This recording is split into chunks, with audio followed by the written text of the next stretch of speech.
কি বাঙালি, ভালো তো? বাচ্চা এসে আসছি, তাই আমি তোমাদের সকলের প্রিয় মিনি রাজা ভাই। আজ দেখতে দেখতে চলে এলো সেই আমাদের বাড়ির কাছে, একদম বাড়ির নিকটবর্তী জায়গা। আমার মা, তোমার মা, সবার মা, জয় মা বললা। আর দেখতেই পাচ্ছ আমি বাইক নিয়ে ফাইনালি চলে আসছি। আজ শুক্রবার, আজকে মায়ের পুজো।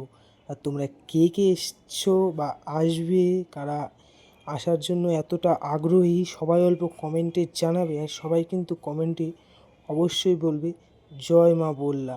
আর এখানে এসে এতটাই শান্তি লাগছে। আজ যে মায়ের পুজো না, তাও যে এতটা ভিড় লেগেছে এখানে, সত্যি অসাধারণ লাগছে এই জায়গাটা। এখনও মন্দিরের মানে যে সাজানো গোছানো যাকে বলে, এগুলো এখনও কমপ্লিট হয়নি। আর এদিকে দেখতে পাচ্ছ যে প্রতিমাগুলো, মানসিতি প্রতিমা, তো এতটা পরিমাণে এবার হয়েছে, সত্যি খুব খুব খুবই সুন্দর লাগছে এই জায়গায় এসে আমাকে। আর সামনেই দেখতে পাচ্ছ আমার মা, জয় মা বললা। সবাই অল্প কমেন্টে লিখে দেবে জয় মা বললা। আর তোমরা কে কে আসছো এই মেলায়, অবশ্যই কিন্তু কমেন্ট করতে ভুলবে না। আর তোমরা দেখতে পাচ্ছ আমি ভিতরেও তোমাদের জন্য ভিডিও করতে পেরেছি, এটাই আমার কাছে অনেক। কাল থেকে আর ভিডিও মানে বাইরে থেকে ভিডিও করতে পারবো না। টাটা বাঙালি, সুস্থ থেকো বাঙালি।